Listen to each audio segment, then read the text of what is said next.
Pinupuri ka namin, O Diyos, Ama, Anak, at Espiritu Santo. Salamat, Ama, na ibinigay mo sa amin si Jesus na iyong anak, na namatay para sa aming kasalanan, iyong muling binuhay, iniakyat at iniluklok sa iyong kanan sa langit.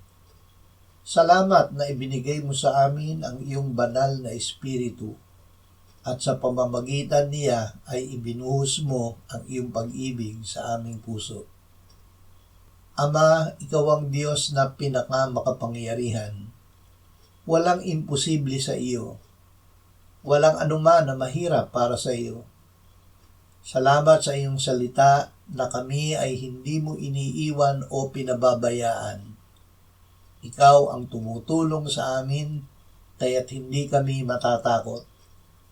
Magagawa namin ang lahat ng bagay sa pamamagitan ni Jesus na nagbibigay sa amin ng kapangyarihan. Amen.